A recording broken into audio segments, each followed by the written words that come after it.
and welcome to Cook in a Box module, curry.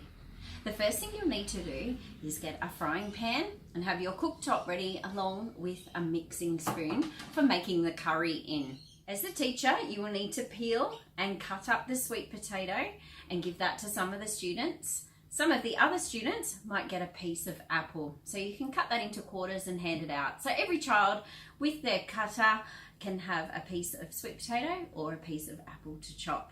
Whilst the students are cutting up the apple and sweet potato, you can do the dicing of the onion and the garlic, nice finely chopped pieces. Collect all your diced apple and sweet potato from the children, and on your chopping board you'll have your onion and garlic ready for frying. The next part, the students are going to measure and prepare the spices. There are 4 spices in our curry kit. We have turmeric, cumin, ground coriander, and paprika. Each student will have a little spice pot, and we're going to do a pinch of all 4 spices into the pot. We have included a fact sheet about spices and flavours in your Cook in a Box module. This is a great talking point and educational lesson for the students. You can now take your paddle pop stick and combine your 4 dried spices.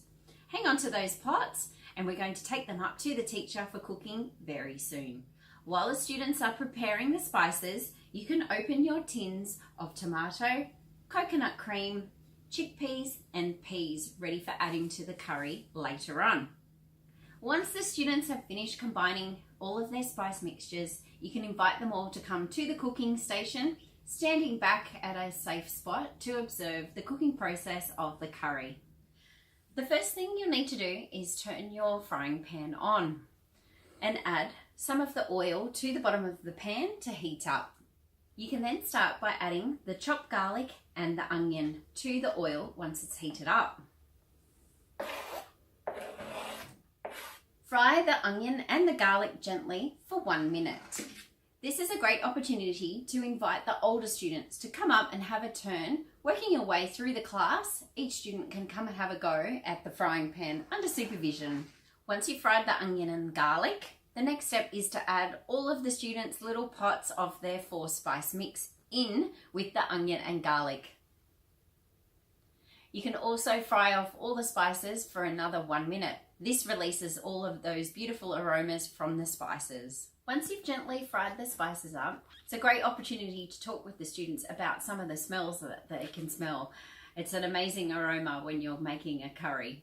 Now you can start adding all of the chopped ingredients, your apple and sweet potato.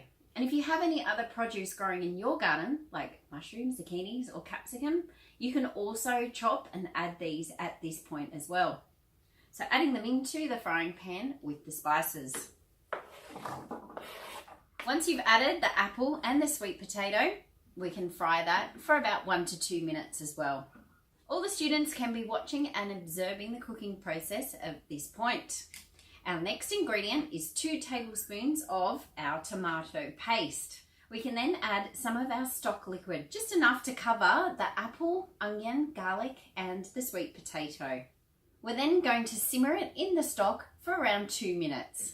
Once the apple and sweet potato have started to soften, you can then nominate a student to open and drain the tins of chickpeas and peas. Once you've had the tins of chickpeas and peas open, we're going to add them into our curry.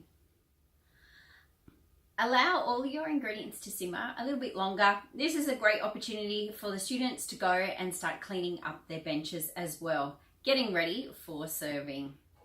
Our next ingredient into the curry, and this is the last item to go in, is some coconut milk or cream. And this gives it that lovely smooth texture at the end.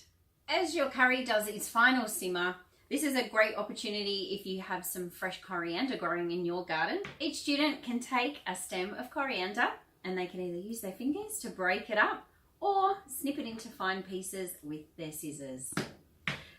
That is then ready to put on the top as their garnish. Your curry can then be served up to the students in the takeaway bowls along with a spork for eating. Top it with some of your coriander for garnish and enjoy. So happy curry making from Get Kids Cooking.